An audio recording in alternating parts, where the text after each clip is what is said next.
We've just learned a short time ago, Ted Yost was the Henry County Sheriff's deputy that was injured in the shooting. He has come out of surgery, we have learned, and he is doing just fine. He is expected to be okay. Of course, that doesn't diminish the tragedy here. For 17 Dothan restaurants, it means doing away with the cards and alcohol on Sundays. Dothan police say it began at a nightclub last night. It resulted in a shooting today, and it happened at a driveway just behind me. The driveway will be built not far from this fence, which, as you can see, borders a playground that kids will use daily. Up this driveway and down this unlit dirt road. This Kogan grass is just so incredibly thick, it creates a severe fire hazard. The road projects will cost millions of dollars, but not to worry. They weren't too keen on this. Diane Palmer owns a flower shop in Kinsey. She says her family is one of several who have been duped by funeral home owner David Meadows. We filed an administrative complaint, and they're in the 30-day period to respond to that regarding trust deficiencies. Investigators have received information of some trust fund thefts that involved the funeral home. Police say he may have stolen money from a prearranged funeral trust fund. Palmer is one of those who paid thousands for a pre-need funeral. She did it for her mother. We had everything covered right on down to her headstone, you know, and everything. And now, from what I can gather, it's gone. Palmer says the family paid Kent Thornton Meadows almost $7 grand. Some of the receipts from that money were signed by David Meadows himself. There's David's. Now they're fearful they'll never see him again. Where do you go from here if your money is lost? I mean, what happens now? I don't know. I guess we just have to try to round up something else, you know, because it's so hard because this is what Mother would have wanted, you know, for us not to have to worry with this. And it's just hard knowing that, you know, he could do something like that and just take your money and run, apparently. We were unable to get the payment records from the funeral home. Miss Palmer's $6,800 is just a fraction of what multiple sources tell News 18 could be at least $200,000 missing. Palmer says Meadows admitted to her he was having problems. That was a few weeks ago. She hasn't heard from him since. Not even a note from him, you know, which he promised faithfully he was sending out flyers. That's why I went back the other day. And still nothing. And can't locate him now. But police were able to find Meadows. The funeral director was arrested at his home, a home for sale. Police say they think he might have been planning to leave town. I feel so sorry. My heart goes out to especially the older people, you know, that's even less able to do anything than we all are, you know. I mean, I guess we just made the wrong choice, put the faith in the wrong people. Rocky and Smita Patel owned this Dothan Beeline store for about 2 weeks before it got robbed. As soon as I opened register, he threw coffee on my face and grabbed money, at least $270. But forget the money, it took another toll when it happened 2 years ago. 2-3 weeks you cannot sleep right away. You just wake up at middle of the night and you just remember that scene. We're just getting tore up by robbers. District Attorney Doug Valeska tells WDHN News there are 57 robbery cases awaiting trial in Houston or Henry County. As dangerous as robberies are, it's what else could happen that makes Valeska want to send a message to criminals. Someone's going to pull the trigger and I'm going to have another capital murder case, which I don't need. You know, some poor pizza man, poor some convenience store clerk. But soon, the ones pulling the trigger may not be the robbers, but potential victims. In fact, it already happened when a pizza delivery driver recently shot a would-be robber.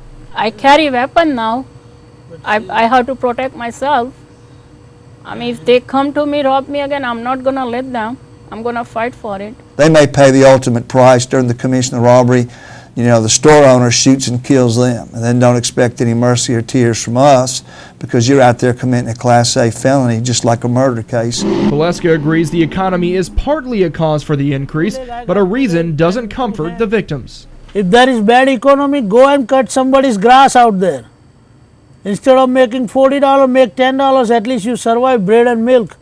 I just felt so great to be home. It was Christmas and a homecoming, all rolled up in one for 9-year-old Mariah Carver. As you see, there's beads, a game. I don't know what that thing right there beside you is. A few days after Thanksgiving, Carver was brutally ambushed by her neighbor's 5 dogs. From there, she had stays at hospitals in Dothan, Birmingham, and Cincinnati. I kind of forgot stuff because I was knocked out. I remember that I had to have a lot of surgeries. 10 of them, in fact. She spent some time in a wheelchair before she started walking after the first of the year. But this morning, nearly 2 months after the attack, Mariah Carver came back home to Hartford. I really thought this wasn't my house because they don't usually keep the tree up a long time. They just keep it up for Christmas.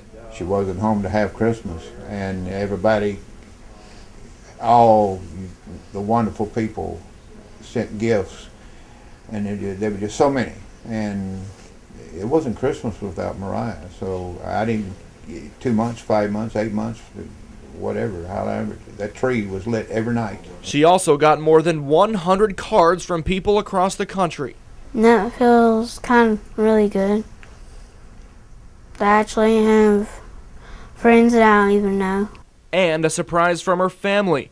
They renovated her room, one that's fit for a princess. I like my new room. I hated the other one. Mariah's dad, Barry, says the price of a new room means little to having her back home. It took doctors 33 days to let him know Mariah would survive. The ordeal taught him one thing.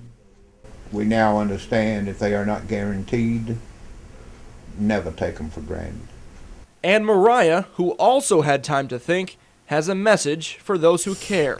I'm proud to say that Jesus really worked on me. He saved me from dying, and I really thank him. I'd like to thank everybody for the prayers and the gifts and all the offerings they did.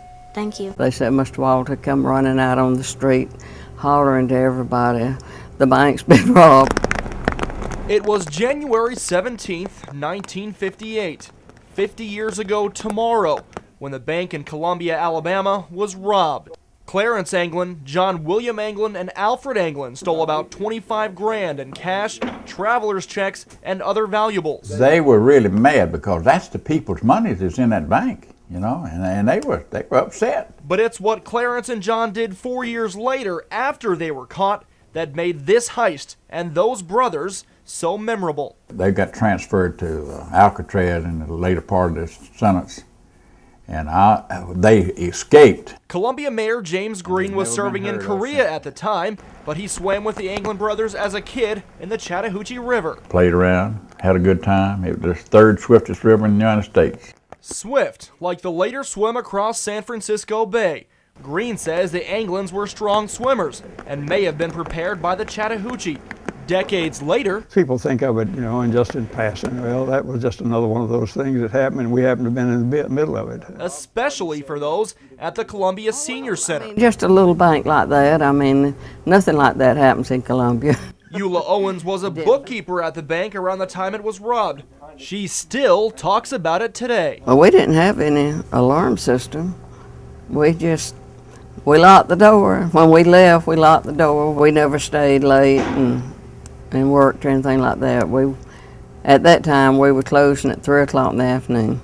The bank moved in 1976. The building is now the Columbia Historical Society. L.H. Adams manages the society, and today he showed us around. This is right the area where the robbery took place. It's a small part of American history, and very much a minor incident, I suppose, in the history of this part of the country. Adams also says the event transformed the town in the form of security. People finally started locking their doors. Before that, the bank didn't even close its own vault. This is the original vault still here from when the bank was open. The robbery led to the Anglin brothers' escape from Alcatraz, and there's still speculation that they might be alive. A lot of people think they're still around here somewhere, but I don't know. I have no idea. But I still believe they could be alive. You know, the Anglin brothers' story lives on.